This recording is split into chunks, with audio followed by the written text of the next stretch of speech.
आदर्श विद्या मंदिर द्वारा संचालित ऑनलाइन कक्षा में आप सबका हार्दिक स्वागत है।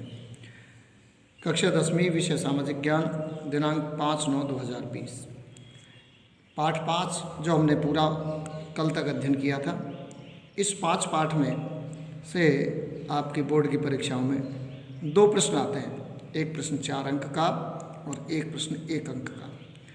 तो कुछ महत्वपूर्ण अति लघुतरात्मक प्रश्न जो 1 अंक के आते हैं, ऐसे प्रश्न मैं आपके समक्ष उत्तर सहित रख रहा हूँ, तो इन्हें समझें और ऐसे ही प्रश्न और बनाकर अपने हिसाब से अपनी कॉपी में उत्तर पुस्तिका में लिखें, याद करें, जिससे परीक्षा में इस पाठ की अच्छी तैयारी हो सके और अच्छे अंक प्राप्त हो सकें। पहला प्रश्न है, लोकतंत्र जनता का जनता के लिए जनता द्वारा शासन है, यह कथन किस विद्वान का है?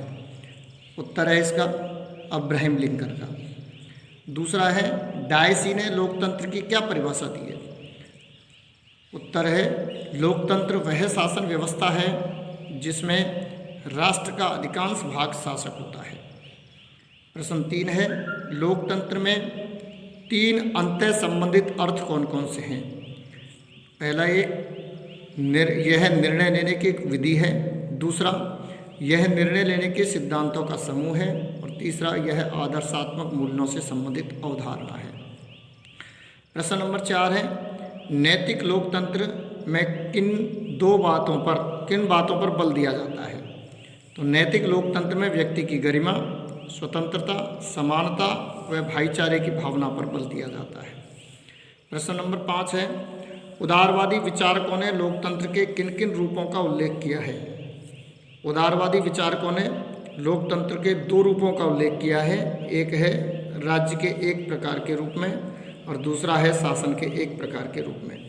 प्रश्न नंबर 6 है, राजनीतिक लोकतंत्र के 2 रूपों का उल्लेख कीजिए।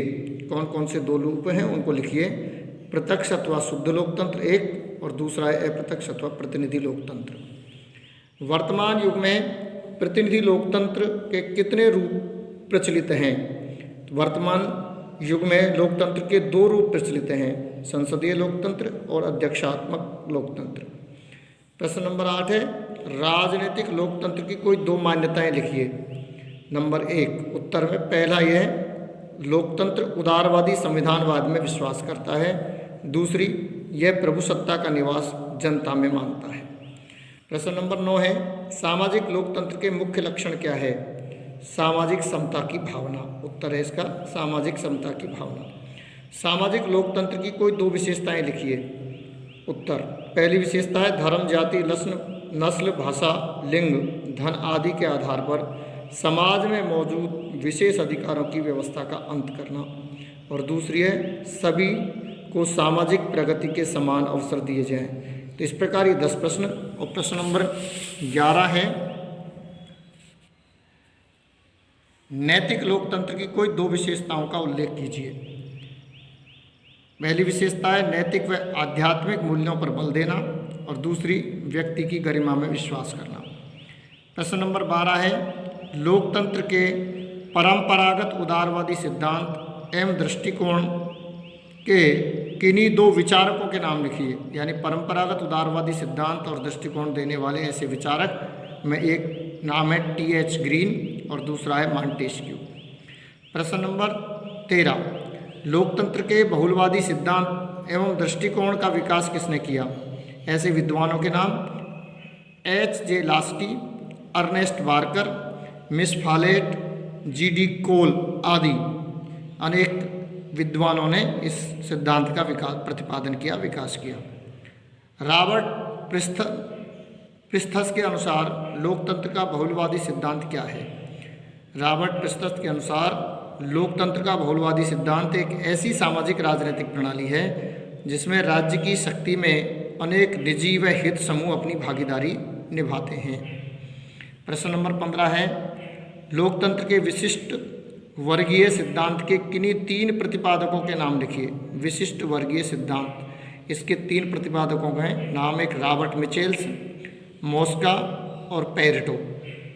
प्रश्न नंबर 16 है, प्रत्यक्ष लोकतंत्र से क्या आशय है? प्रत्यक्ष लोकतंत्र वह शासन है जिसमें जनता स्वयं प्रत्यक्ष रूप से राज्य की प्रभुत्व शक्ति का प्रयोग करती है। प्रश्न नंबर 17 है, लोकतंत्र में शासन किन किन साध्यों की प्राप्ति का साधन माना जाता है? वर्तमान में प्रश्न नंबर 18 है, वर्तमान में प्रत्यक्ष लोकतांत्रिक शासन व्यवस्था कहाँ पाई जाती है? वर्तमान में प्रत्यक्ष लोकतांत्रिक शासन व्यवस्था स्विट्जरलैंड के कुछ कैंटनों में पाई जाती है।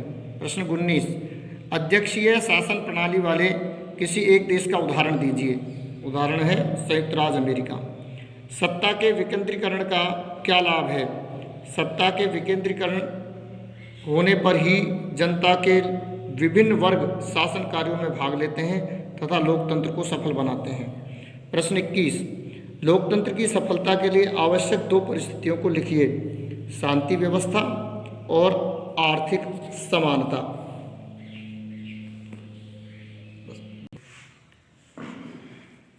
सत्रहवें प्रश्न में का उत्तर रह गया था अभी लिखते समय, लोकतंत्र में शासन किन किन साध्यों की प्राप्ति का साधन माना जाता है? उत्तर है इसका व्यक्ति की स्वतंत्रता और गौरव की रक्षा, और दूसरा है जनहित में वृद्धि।